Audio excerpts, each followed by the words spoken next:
수박에다가 포토를 붙이고 싶어요. 오, 말도 안 돼. 샤프지. 이야, 하얗다. 나온 지 며칠 안 됐어요. 근데 이제 얘가 좀 특이하게 나와서 릴리 같아 보이는데요? 릴리도 야, 밝다. 제가 아까 근데 확실히 하얗다. 진짜 이렇게 유전되는 거 보면 되게 신기해요. 어, 그러게요. 음. 예쁘다. 그 덕분에 암컷들도 다 아.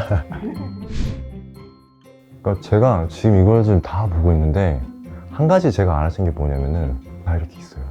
한 마리 한 마리당 다 이렇게 이름들이 다 적혀져 있는데 어쩌다가 이렇게 아이들 이름을 이렇게 또 지어주시게 됐는지 좀 여쭤봐도 괜찮을까요? 저희 신랑이 네. 그 이름이 있어야지 오히려 구분하기가 더 쉽기도 하고 그건 맞아요. 그건 맞는 말씀이세요. 내장도 가고 네, 맞아요. 이름을 알는 거랑 틀리죠. 와. 그래서 저희 나름의 이름 지을 때도 규칙은 있어요. 아, 규칙이 또 있나요? 예, 그러니까 저희는 이렇게 엘 하면은 네. 엄마가 엘사인 거예요. 아. L자 붙은 애들은 저희끼리 이름을 딱 보면 알죠. 아. 누구 일이구나. 그 규칙에 따라서 짓기는 하죠. 그러니까 저도 그때 킨텍쇼에서 있을 때 미디게코님 그때 만나 뵀었는데 그때 제가 깜짝 놀란 게 500마리 이상을 지금 키우고 계신다 하셔가지고 그러니까 지금 여기 보이는 게 다가 아니라 그 뒷칸까지 또 이렇게 있어가지고 진짜 대단하신 것 같아요. 이런 거 보면. 저희 그 대박. 아잔틱도 있는데 안 보여요. 어? 아잔틱도 있으세요? 아잔틱도 보여주세요. 저희가 없는 건 없어요. 다 있어요. 저희 집에는 아마 제일 고가의 아이예요. 와, 진짜 예쁘다. 좋고 원래 얘가 발색이 좀 더 굉장히 까만거든요.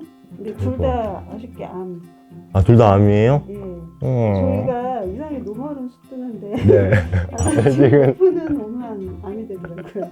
와, 진짜 이런 하얀색 핀 아잔틱 찾기 어려운데. 음. 그러니까 진짜 아잔틱이 그 형질 자체가 이걸 지우는 거여가지고 하얀색이 보통 잘 없는데. 이 아이도 이제 저희가 베이비 때 데리고 와서 이제 브리딩 들어가서 하고 있어요. 아, 아직 알이 있는 것 같은데 오. 고정이면 이제 브리딩 들어가서 저한테 가끔 이제 크레를 잘 모르시는 분들이 애들이 약해서 네. 잘 죽지 않느냐고 물어보는 분이 있는데 이렇게 환경만 잘 갖춰주면은 정말 튼튼한 아이, 정말 잘 자라고 쉽게 아프지 않는 아이들, 튼튼한 아이들, 아, 맞아요. 크레들인 것 같아요. 확실히 유캘리도니안 개코류 아이들이 좀 많이 강한 것 같아요. 그쵸? 예. 아, 저도 약간 좀 오늘 보고 많이 좀 느껴요. 아, 이렇게 해야지. 왜냐면 저도 이제 브리딩을 이제 준비를 하고 있는데 아직까지 해본 적이 없으니까요. 근데 지금 오늘 보니까 아, 진짜 이렇게 해서 이렇게 해야 되겠구나 라는 걸 좀 오늘 많이 배워갑니다. 미디게코. 네. 오늘 저희가 이제 미디게코님과 이제 촬영하면서 촬영하기 전에 이제 저희가 몇 가지 질문을 저희가 준비를 해봤어요. 첫 번째는 다양한 애완동물 중 파충류를 선택한 이유가 있으실까요? 제가 워낙 동물들을 좋아해서 네.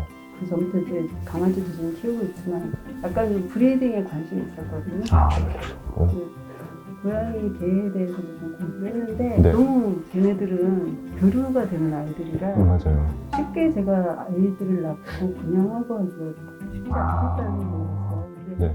어느 날 유튜브를 보다 보니까 네. 이렇게 파충류를 키우고 이렇게 하는구나 하는 걸 알게 되고 크레스티들이 너무 귀여운 거예요. 아, 그쵸. 정말 키워보고 싶더라고요. 음. 그래서 크레를 키우게 됐고 네. 저도 처음에 이렇게 많이 하게 될 줄은 몰랐어요. 아, 처음엔 많이 좀 몰랐는데 그냥 어느 정도만 생각하고 하시다가 이제 키우시게 됐는데. 약간 그 브리딩 하기에 조금 이제 공간을 좀 적게 차지하고 그런 여러 이점이 있다고 생각을 해서 시작을 했습니다. 이렇게 많이 키우게 되신 계기가 있으실까요? 일부러 이렇게 많이 키운 건 아닌데 네. 그러니까 이 라인도 해보고 저 라인도 해보고 하다 보니까 또 그 아이들이 낳은 새끼들을 쉽게 못 보내고 또 키워보고 네. 그러다 보니까 이제 좀 쌓였죠. 애들이. 세 번째는 이제 사육방을 이렇게 가정집에 만들기로 한 이유가 있으실까요? 특별히 가정집에 만든 것라기보다는 그냥 가정집에서 하다 보니까 네. 나가지 않고 있게 네. 된 거예요. 왜냐면 집에서 하는 게 편한 게 좀 장점이 있잖아요. 아, 맞아요. 편한 부분 확실하게 있어요. 밤늦게까지 보살펴보고 이렇게 집에서 그냥 활동 맞아요. 가능하기 때문에 혹시 그럼 이 부분에서 약간 장점과 단점 같은 게 혹시 있으실까요? 집에서 하는 게 굉장히 좀 관리하기에 편한 부분이 당연히 있고 이제 단점이라고 하면은 이제 이 공간을 찾아다 보니까 네. 저희 식구들이 점점점 자리를 뺏기고 있어요 아. 지금. 그래서 지금 저희도 이제 슬슬 나갈 준비를 해야 하나 지금 고민하고 있는 중이에요. 제가 보면은 이렇게 많으면은 많은 분들이 여기 많이 오고 싶어 하실 것 같아요. 그게 단점인 게 가정집이다 보니까 네. 쉽게 못 오시는 분들 아. 꼭 분양받아야만 여기로 올 수 있다라고 생각하셔서 쉽게 네. 못 오시는 분들이 있어서 그것도 좀 단점이긴 하더라고요. 사육 시 유지비가 혹시 얼마나 나오는지 좀 여쭤봐도 괜찮을까요? 유지비는 일단 한 달에 기본 슈퍼값 들어가는 게 있고요.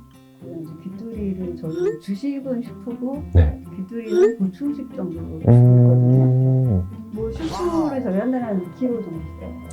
한 달에 2kg요? 네, 그렇게 하고 귀뚜리는 2주에 한 번 꼴 주문해서 한 번씩 내드립니다. 실례지만 2주에 한 몇 마리 정도 귀뚜라미를 이렇게 저희는 그게 많이 안 먹이기 때문에 네. 한 800마리 정도 먹입니다. 아성체급이 되면은 이제 귀들이 되게 들어가거든요. 그런 아이들 위주로 좀 먹이는데 그렇게 많이 먹이진 않아요. 성장 속도가 느려요. 그래서 저희 아이들이. 근데 전 개인적으로 그게 좀 더 괜찮은 것 같아요. 왜냐면은 귀뚜라미가 물론 아이들의 성장을 많이 도와주긴 하지만 그래도 그 성숙도라고 말씀드려야 될까요? 예, 저희가 네. 굉장히 중요시하는 건 성장 속도. 네, 성숙도. 저한테 가끔 분양 문의 하시는 분 중에 몇 그램 이상 아이 있냐고 물어보시는데 저는 그거보다 나이를 좀 물어보셨으면 좋겠어요. 몇 개월 이상 아이가 있는지. 저희 집에는 1년생이어도 10g대인 애도 있어요. 사람도 마찬가지지만 동물들이 성장 속도가 다 다르잖아요. 맞아요. 근데 그거를 몇 그램으로 1년짜리 아. 정하는 거예요.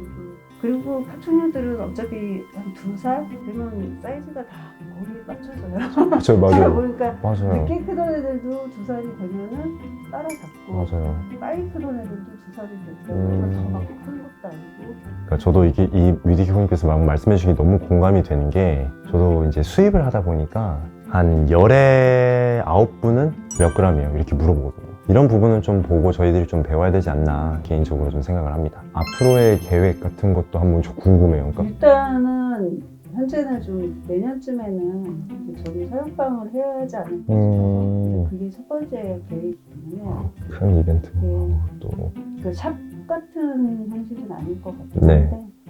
방문하시기 편한 공간으로 좀 만들까 생각을 그러니까 입양자분들을 좀 위해서 네. 이제 편하게 이제 오셔서 이제 보고 네, 만남도 가지고 네. 그것도 너무 좋은 것 네, 같네요. 그리고 일단 첫 번째 계획은 그렇고 지금은 이제 브리딩 계획 잡고 있는데 네. 브리딩 꾸준하게 또 이제 하시고. 계획입니다. 이상 위디 개코님과 예쁜 크레 아이들을 이제 저희가 구경해 보았고요. 예쁜 아이들을 만약 입양하고 계획 있으시면은 꼭 위디 개코님에게 DM이나 연락을 해보시면 좋을 것 같아요. 이상 아이자기 숲의 이삭이었습니다. 네, 감사합니다.